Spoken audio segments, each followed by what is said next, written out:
On that July night in 2024, Manchester Airport's Terminal 2 seemed like just another transit point for hurried travelers. Nobody could have imagined that, among the coffee being served and the voices blending with announcements over the loudspeakers, a sudden moment of tension would turn the place into the stage for one of the year's most controversial episodes.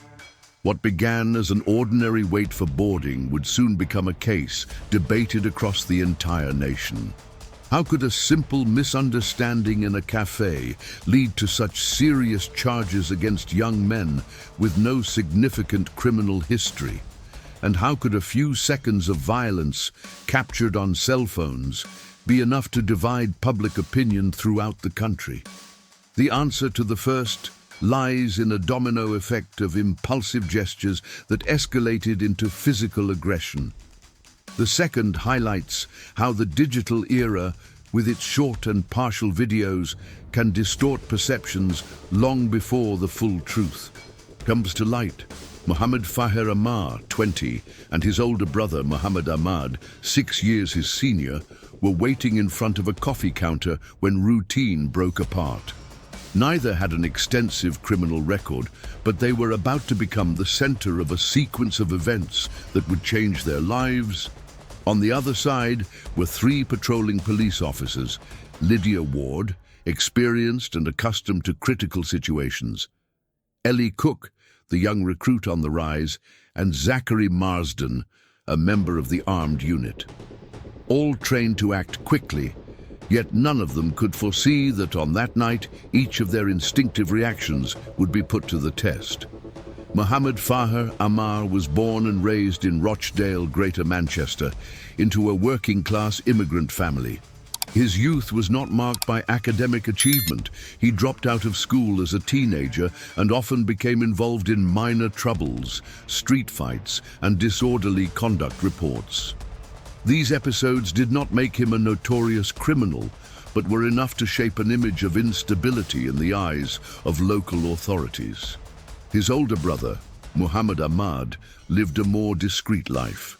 He worked occasionally, kept a relatively calm lifestyle, and whenever possible tried to steer Faher away from trouble. Despite his own occasional scuffles, Ahmad had no record of serious offenses. Their bond, however, was strong, and it was precisely that fraternal loyalty that brought him to Terminal 2 that night. Without knowing it, Ahmad would become a crucial piece in the chain of violence that would mark the case as one of the most debated in 2024. Meanwhile, on the opposite side stood the 3 airport security officers. Lydia Ward, 29, was considered a veteran of local operations, used to handling aviation-related risks. Ellie Cook, 27, was the youngest of the team, but had already distinguished herself for her agility during night shifts. Zachary Marsden, for his part, was a member of the armed unit, trained for rapid responses to potential threats in international areas. Their presence in the main concourse appeared routine, preventive monitoring in a space where millions of passengers passed through annually. Yet that night, every step toward the cafe brought them closer to an inevitable clash that, within minutes, would alter their careers. As they crossed the crowd toward the urgent call, none of the officers knew they were about to face a chain reaction that would spiral beyond human control in mere seconds. The first sign that something serious was about to happen came from an urgent call inside Terminal 2's cafe. A panicked Starbucks employee reported that a passenger had been attacked without any apparent reason and needed immediate assistance. Surveillance cameras were accessed in real time by the control center, and the scene left no room for doubt. Faher Amar had just headbutted Abdul Karim Ismail with brutal force. The impact caused the victim to lose balance, crash onto the tables, and scatter glass cups and drinks across the floor. The sound of shattering was followed by screams from customers who jumped up in fright, trying to understand what was happening. The aggression seemed to come out of nowhere, with no clear motive, and in that instant, the calm of the cafe dissolved into pure chaos. As soon as the incident was confirmed, Ward, Cook, and Marsden were ordered to intervene. They immediately left the security post and rushed down the main concourse where the crowd was already gathering. Confused and alarmed, the contrast was striking. Flight announcements echoed over the loudspeakers while passengers ran and trays clattered to the ground. When they entered the café, chaos was visible in every detail.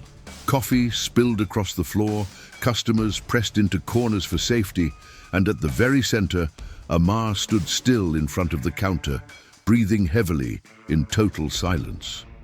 Behind him, Ahmad watched cautiously, not intervening.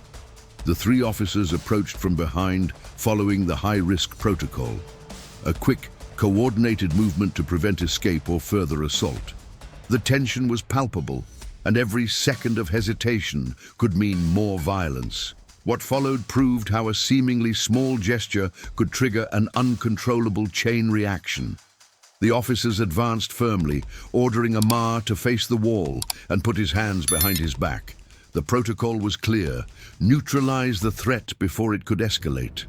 But in that instant arose the doubt that still hangs over the case.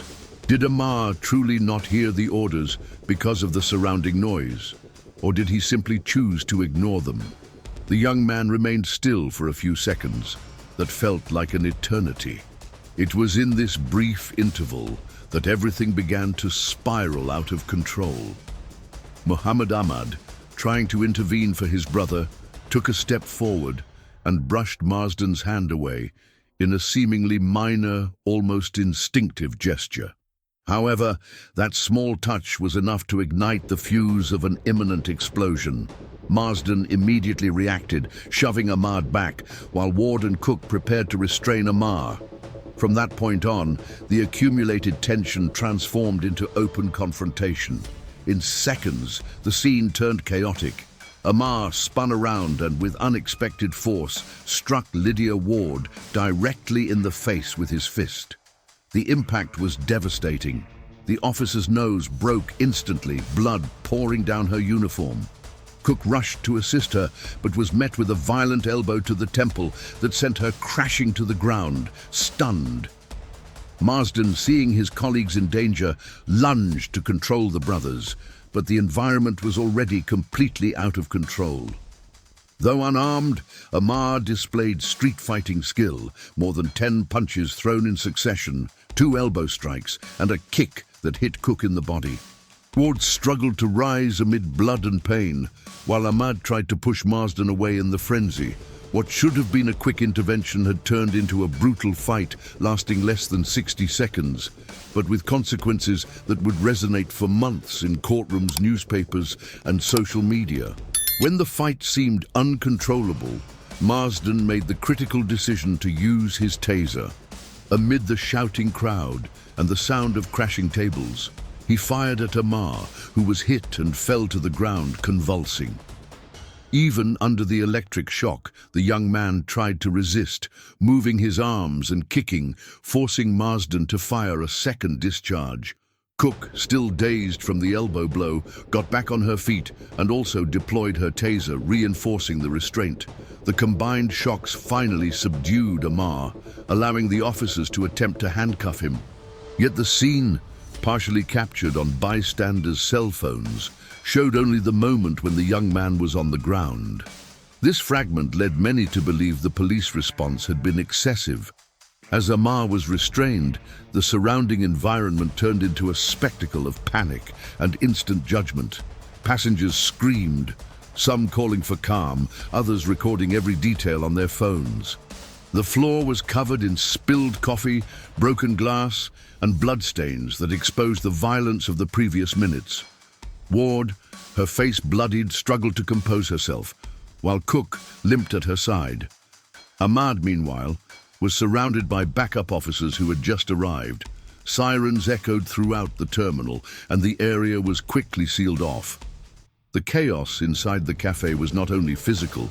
A fragmented narrative was already being created through amateur recordings that captured only part of the reality, ready to be shared within minutes across social media. Once Amar and Ahmad were handcuffed, the priority shifted to securing the environment. Terminal 2 was partially evacuated, access to the cafe was blocked, and the Starbucks counter was immediately closed. Within minutes, forensic teams arrived at the scene, equipped to document every detail, shards of glass catalogued, bloodstains marked with numbered tags, and footprints on the floor carefully photographed. The space, which just hours earlier had been an ordinary meeting point for travelers, now resembled an open-air crime lab. Every mark on the floor, every splash of liquid, and every witness became crucial pieces for reconstructing the timeline of the brawl.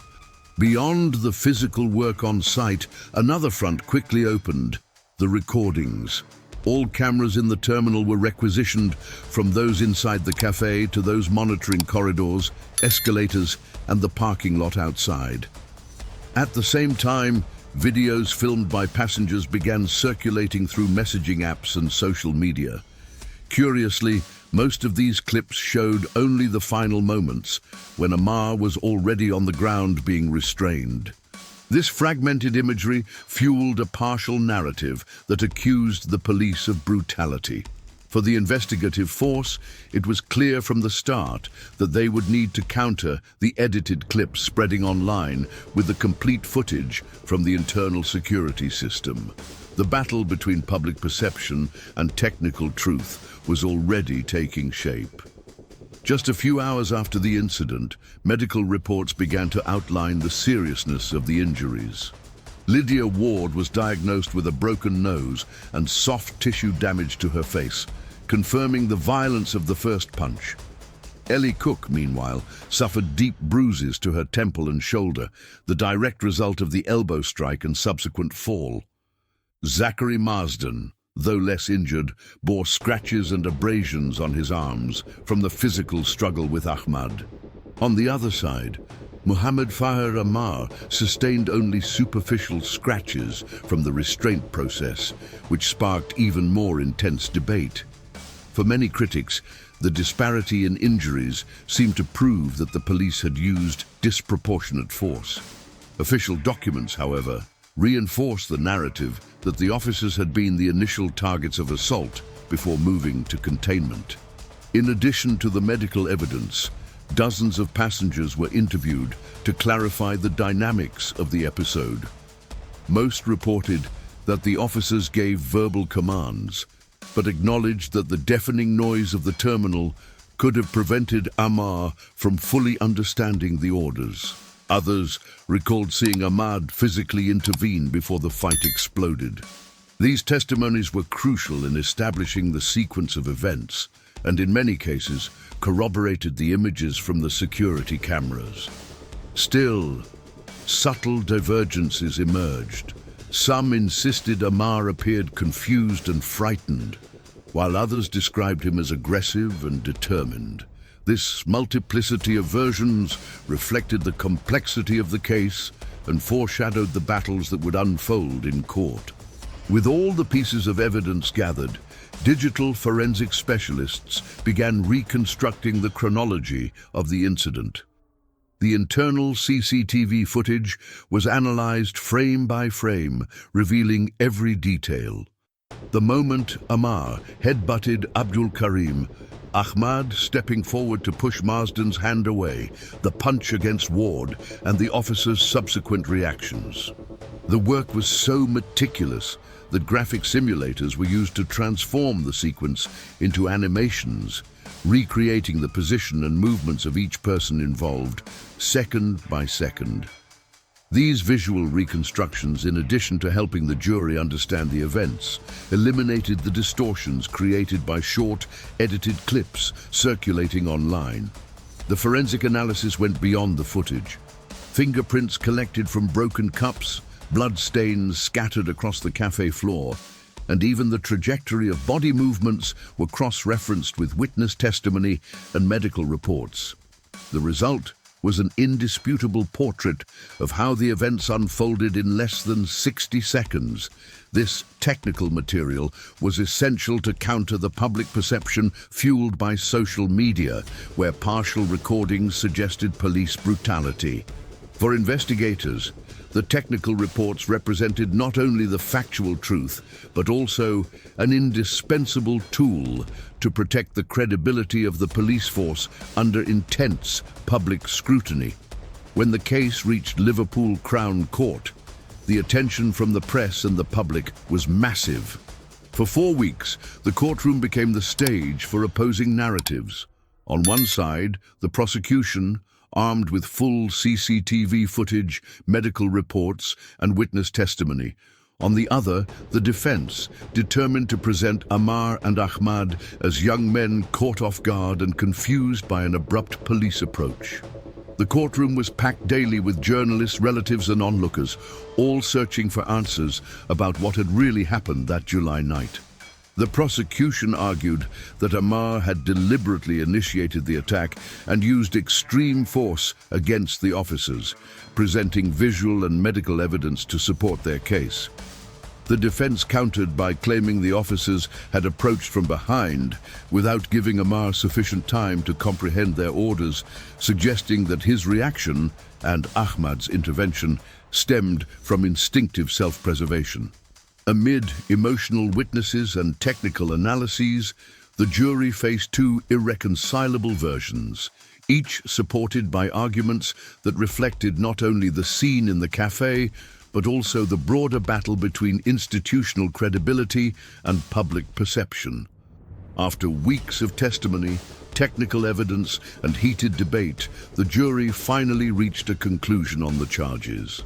Muhammad Faher Amar was found guilty of 2 counts of causing grievous bodily harm against officers Lydia Ward and Ellie Cook, as well as 1 count of assault against civilian Abdul Karim Ismail. In the case of Muhammad Ahmad, however, the jury could not reach a unanimous verdict regarding the alleged assault on Zachary Marsden. The lack of consensus reflected the difficulty of interpreting Ahmad's role that night, whether he was simply trying to protect his brother or was directly involved in the confrontation. When the sentencing was read aloud, the case immediately dominated national headlines. For the prosecution, the decision represented justice for the violence suffered by the officers. For part of the public, however, the outcome seemed to confirm the belief that young men from immigrant backgrounds were treated more harshly by the system. The officially released CCTV footage helped clarify the sequence of events, but the digital uproar had already left deep marks. The contrast between technical truth and the perception shaped online showed that the battle did not end in court. It continued in the realm of public opinion, where headlines, hashtags, and comments forged new narratives. The Terminal 2 episode made it clear that justice cannot be built on a few seconds of shaky cell phone footage captured amid chaos. The investigation demonstrated the importance of technical reports, scientific evidence, and meticulous reconstructions to reveal the full scope of events. More than condemning or acquitting individuals, the process underscored that truth follows a long and painstaking path before it can be established in law.